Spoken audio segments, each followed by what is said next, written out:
प्यारे दोस्तों, कैसे हैं आप सभी दोस्तों। हम बात करेंगे रीजनिंग के मोस्ट इम्पॉर्टेंट क्वेश्चनों की सीरीज़ में, जिसमें हमने बहुत सारे पार्ट्स कंप्लीट कर लिए थे। आज एक और नए पार्ट्स में आपका स्वागत है।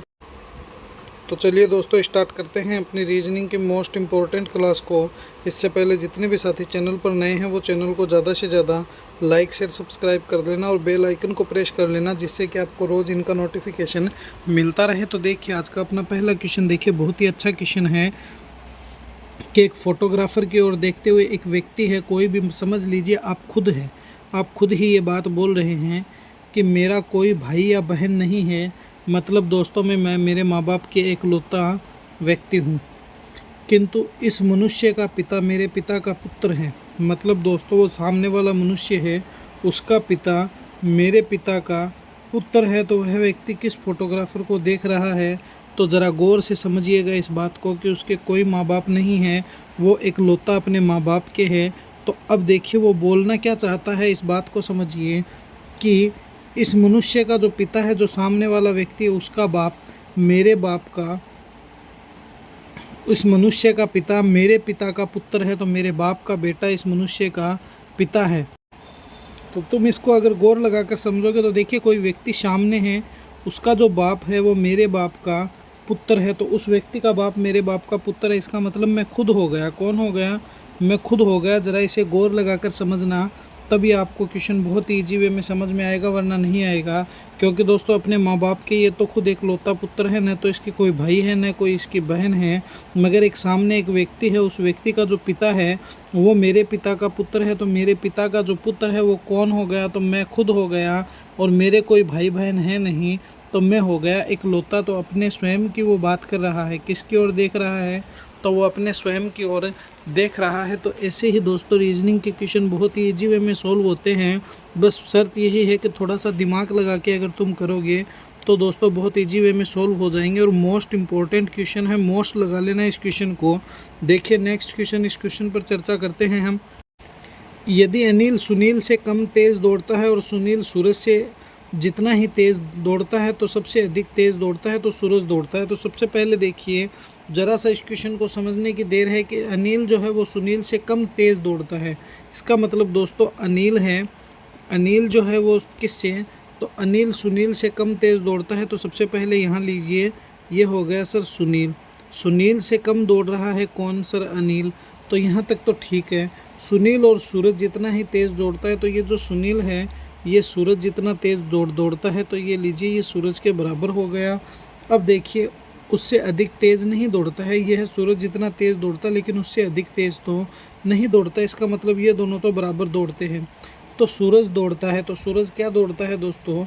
तो सूरज किससे तेज़ दौड़ता है? तो देखिए ये दोनों बराबर है, तो सूरज दौड़ता है अनिल से तेज़। किससे तेज़? अनिल से तेज़ सूरज दौड़ रहा है, क्योंकि अनिल जो है वो सुनील से कम तेज़ दौड़ता है। तो अनिल सुनील से कम तेज़ दौड़ता है और सुनील और सूरज जो है वो दोनों बराबर में दौड़ रहे हैं। तो इसका मतलब सूरज जो है वो अनिल से तेज़ दौड़ता है। तो ऑप्शन नंबर थर्ड जो होगा वही क्या होगा, इसके अकॉर्डिंग अपना करेक्ट आंसर हो जाएगा। क्योंकि अनिल जो है प्यारे साथियों वो किससे, तो सूरज से कम दौड़ रहा है और सूरज अनिल से अधिक तेज़ दौड़ रहा है। तो option number third is the correct answer. तो ऐसे ही दोस्तों, जब क्वेश्चन आ जाए तो बहुत इजी वे में क्वेश्चन सॉल्व होते हैं, लेकिन इन क्वेश्चनों को मोस्ट लगा लेना, क्योंकि ये क्वेश्चन पीछे बहुत सारे एग्जाम में पूछे जा चुके हैं। देखिए नेक्स्ट क्वेश्चन देखिए, बहुत ही अच्छा और शानदार क्वेश्चन है ये। मितान ने दक्षिण की ओर 12 किलोमीटर की यात्रा की, फिर बाईं ओर मुड़कर 10 किलोमीटर की यात्रा की, फिर बाईं ओर मुड़कर 12 किलोमीटर की यात्रा की। तो मितान अपने प्रारंभिक स्थान से कितने दूर है वो हमें बताना है। तो देखिए, मितान को भूल जाओ, सबसे पहले ये याद करो कि ऊपर उत्तर आता है, नीचे सर दक्षिण आता है, इस साइड सर पूर्व आता है और इस साइड पश्चिम आता है। तो ये तो हमारी उत्तर दक्षिण पूर्व पश्चिम की दिशा हो गई। अब मान लीजिए मितान यहाँ पर है, चाहे जहीं भी हो मितान, हमने मितान को यहाँ पर सेलेक्ट कर दिया है। अब ये देखिए, दक्षिण की तरफ 12 किलोमीटर चला है, तो देख लीजिए यहाँ से मान लीजिए ये दक्षिण की तरफ यहाँ आ गया, टोटल 12 किलोमीटर की डिस्टेंस पर। ये लीजिए सर 12 किलोमीटर की डिस्टेंस हो गई। इसके बाद वो क्या बोल रहा है कि फिर बाईं ओर मुड़कर 10 किलोमीटर चलता है। तो दोस्तों मैं इस साइड आया तो दाईं ओर हो गया, मगर मैं इधर चला गया तो बाईं ओर हो गया। तो मान लीजिए यहाँ पर इसने 10 किलोमीटर की पूरी की है यात्रा। अब इसका मुँह इस दिशा में है। तो अब देखिए, अब ये क्या बोल रहा है कि फिर बाईं ओर मुड़कर 12 किलोमीटर की यात्रा की है। इसका मतलब नीचे दायां हो गया और ऊपर हो गया बायां। तो ये लीजिए सर, फिर से इसने 12 किलोमीटर की यात्रा कर ली है। अब इसको बताना क्या है अपने को कि वह अपने प्रारंभिक स्थान से कितनी दूर है। तो उसका प्रारंभिक स्थान ये है, उसका अंतिम स्थान ये है, ये इसके बीच की दूरी है। तो सर ये कितना हो गया, तो ये हो गया अपना 10 किलोमीटर, क्योंकि नीचे की दूरी जो 10 किलोमीटर है तो ऊपर की दूरी भी कितनी आ जाएगी, 10 किलोमीटर ही आ जाएगी। तो ऑप्शन नंबर सेकंड में जो 10 किलोमीटर है दोस्तों, वही अपना क्या हो जाएगा, करेक्ट आंसर हो जाएगा। मोस्ट इम्पोर्टेंट लगा लेना इन क्वेश्चनों को, ऐसे ही क्वेश्चन बहुत ज़्यादा पूछे जाते हैं एग्ज़ाम में। जो हमें क्या करने हैं दोस्तों, अपने इसी प्रकार से इसको सॉल्व करना है, क्योंकि ऐसे ही क्वेश्चन अगर आएंगे और हम इसी ट्रिक के साथ अगर इनको सॉल्व करेंगे तो ये हो जाएगा, वरना 101% ये चांस है कि ये कभी भी सॉल्व हम इसे नहीं कर पाएंगे। तो option number second is the correct answer. चलिए नेक्स्ट क्वेश्चन पर चर्चा करते हैं। अगला प्रश्न देखिए, ये रहा हमारा नेक्स्ट क्वेश्चन। देखिए इस क्वेश्चन को, प्रश्न में उसको चुनिए जो अन्य 3 विकल्पों से भिन्न है। तो सबसे पहले तो हमें क्या करना है, तो ध्यान रखना ऐसे क्वेश्चन बहुत ज़्यादा आते हैं एग्ज़ाम में। 1 से 2 क्वेश्चन तो आपको विषम चुनने के ऊपर देखने को मिलेंगे ही मिलेंगे, और यही क्वेश्चन दोस्तों ऐसे ही मिलते रहते हैं। तो देखिए हमें विषम की पहचान करनी है। सबसे पहले ए से बी की तरफ चलिए, क्या हो गया, +1 हो गया। सी और डी क्या हो गया, +2 हो गया। डी के बाद ई, एफ और जी क्या हो गया, +3 हो गया। तो सी से डी की तरफ चलिए तो +1 हो गया। उसके बाद डी के बाद ई और एफ आता है, +2 हो गया। एफ के बाद जी, एच और आई आता है तो +3 हो गया। यहाँ से देखिए ई से एफ है, +1 हो गया। एफ से जी और एच हो गया, +2 हो गया। जी एच के बाद आई, जे और के हो गया तो +3 हो गया। यहाँ पर देखिए जी है, जी के बाद एच हो गया, +1 है। आई और जे हो गया, +2 हो गया। और जे के बाद क्या आता है, तो यह हो गया +1। जे के बाद क्या आता है, तो ये हो गया +1। तो अब तुम इसकी पहचान आराम से कर सकते हो मेरे रसगुल्लों, कि यहाँ पर देखिए इसे +1 +2 +1 कर रखा है, जबकि अन्य में +1 +2 +3 कर रखा है। तो अपन ऑप्शन नंबर 4 जो होगा उसी को क्या कह देंगे कि सर हमारा ये जो 4th नंबर ऑप्शन है इसे ही आप क्लिक कर दो, क्योंकि यही हमारा राइट आंसर है।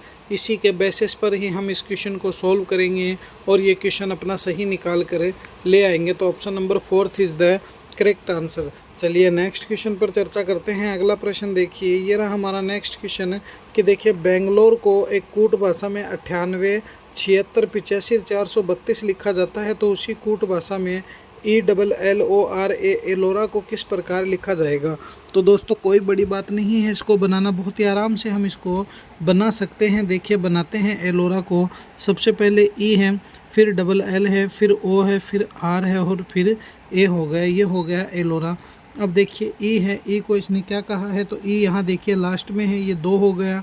फिर इसने एल को क्या कहा है, तो यहाँ पर देखिए लास्ट से 4th नंबर देखिए 1 2 3 और 4, 5 कहाँ है, फिर 5 हो गया। फिर दोस्तों इसने ओ को क्या कहा है, तो 3 नंबर पे जो 4 नज़र आ रहा है वो ओ है। फिर आर है, आर क्या है, तो 3 है। और ए क्या है, तो सर ए 8 है। क्या है, तो सर ए 8 है। तो 25 54 38 कहाँ है, 25 54 38 देखिए ये भी नहीं, ये भी नहीं, 25 45 हो गया, मगर 25 54 38 तो ऑप्शन नंबर सेकंड में ही है। तो option number second is the correct answer. तो दोस्तों देखिए कितने इजी वे में क्वेश्चन सॉल्व हो रहे हैं। इन क्वेश्चनों में आपके कितने क्वेश्चन सही हो रहे हैं वो कमेंट में ज़रूर बताना प्यारे साथियों, जिससे कि आपको पता चले कि आप भी कितनी तैयारी साथ साथ कर रहे हो। और कॉपी पेन साथ में रखना और आप भी मेरे साथ इन क्वेश्चनों को सॉल्व करना, जिससे कि आपकी और भी अच्छी हैबिट बन जाए रीजनिंग को सॉल्व करने में, और आप एग्ज़ाम में थोड़ी सी भी घबराहटी महसूस ना करो इन क्वेश्चन को सॉल्व करते हुए। चलिए अगला प्रश्न देखिए, ये रहा हमारा नेक्स्ट क्वेश्चन। शब्दों का सार्थक आरोही क्रम दर्शाइए। तो हमें इसका आरोही क्रम दर्शाना है। आरोही का मतलब दोस्तों छोटे से बड़ा समझ लो, चाहे छोटे से तुम बड़ा कह दो, या फिर दोस्तों बढ़ता हुआ क्रम कह दो, या फिर दोस्तों ऊपर की तरफ जाता हुआ क्रम कह दो, या फिर आप दोस्तों नीचे से ऊपर की तरफ कुछ भी कह दो जो आपको अच्छा लगे। सबसे पहले देखिए क्या होगा, तो सर सबसे पहले तो हमारा होगा क्या, तो सबसे पहले एक फूल बनेगा सर, बिल्कुल बनेगा। फूल पर क्या होगी, तो सर फूल पर आएगी मधुमक्खी, बिल्कुल आएगी। मधुमक्खी आने के बाद क्या करेगी, तो सर मधुमक्खी आने के बाद उस पर शहद छिड़केगी, और शहद के बाद क्या होगा, तो सर शहद के बाद होगा मोम। मोम क्या होगा, मोम ही मोम होगा शहद के बाद। तो 23 14 कहाँ पर है, तो देखिए सीधा सीधा ही नज़र आ रहा है 23 14 ऑप्शन नंबर 3rd में। तो option number 3rd is the correct answer. तो ये लीजिए 23 14 जो है दोस्तों, यही अपना क्या हो गया, इस क्वेश्चन के अकॉर्डिंग करेक्ट आंसर हो गया। तो option number 3 is the correct answer. चलिए एक और नेक्स्ट क्वेश्चन पर डिस्कस करते हैं। अगला प्रश्न देखिए, और दोस्तों इन क्वेश्चनों को मोस्ट इम्पोर्टेंट लगा लेना। यही क्वेश्चन जो है वो आपको एग्ज़ाम में काम आने वाले क्वेश्चन है, और ऐसे ही क्वेश्चन आपको देखने को मिलेंगे। देखिए इस क्वेश्चन को, QTU अनुपात ILM हो गया, समानुपात BEF हो गया, अनुपात क्वेश्चन मार्क हो गया। BEF को छोड़ दो, अगर तुम QTU में और ILM में रिलेशन निकाल लोगे तो इनमें रिलेशन निकलने पर आपका क्वेश्चन 99% दोस्तों सोल्व हो जाएगा, कोई दिक्कत वाली बात नहीं है। तो सबसे पहले देखिए इसे QTU करते हैं। तो ये लीजिए सर, हमारा QTU हो गया अनुपात IL, फिर M हो गया, फिर समानुपात हमारा क्या है BEF हो गया। उसके बाद अनुपात क्वेश्चन मार्क का क्या आएगा वो हमें बताना है। तो सबसे पहले दोस्तों देखिए, Q से तुम I की तरफ चलिए, फिर I से तुम B की तरफ चलिए, कोई मामला ही सेट नहीं हो रहा है। तो फिर ये कैसे होगा, देखिए Q से T की तरफ चलिए, PQ, फिर R S और T। तो दोस्तों क्या हो गया, +3 हुआ कि नहीं हुआ, बिल्कुल हुआ। T के बाद U चलिए, तो T के बाद U सर +1 हो गया। I से L की तरफ चलिए, तो देखिए GHI J K और फिर L, तो +3 हुआ कि नहीं हुआ, बिल्कुल हुआ। और L से दोस्तों M की तरफ चलिए, तो L के बाद M ही आता है, M L M। B से E की तरफ चलिए, C D E, +3 हुआ कि नहीं हुआ, बिल्कुल हुआ। E के बाद F आता है, ये लीजिए सर हो गया। अब आगे देखिए, अब हम इनका एक और रिलेशन देखेंगे कि इनमें कौन सा मैच कर रहा है। सबसे देखिए P है, P +3 S हो जाता है, मगर Z नहीं होता, इसलिए ये तो नहीं होगा। C है, C के बाद D E और F हो गया, F के बाद G आना चाहिए, H है, ये भी नहीं होगा। U है, U से X है, तो ये भी नहीं होगा। तो अब देखिए W है, W से Z की तरफ चलिए, X Y और Z। तो देखिए यहाँ पर +3 हो गया, और फिर Z की से +1 करते ही दोस्तों A आ गया। तो यहाँ पर W, फिर Z और A। तो देखिए W है, W में +3 किया, Z आ गया, Z में +1 करेंगे तो A आ जाएगा। तो +3 +1 ही चाहिए। तो ये दोस्तों ऑप्शन नंबर 3 में अपना सीधा सीधा ही नज़र आ रहा है।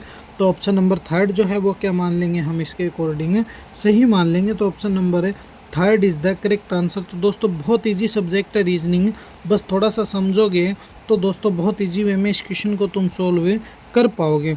चलिए अगले प्रश्न पर डिस्कस करते हैं। नेक्स्ट क्वेश्चन देखिए, ये रहा हमारा नेक्स्ट क्वेश्चन। रात्रि हो गया, फिर प्रातःकाल हो गया, फिर समानुपात हो गया, फिर दोस्तों पुनः रात्रि हो गया।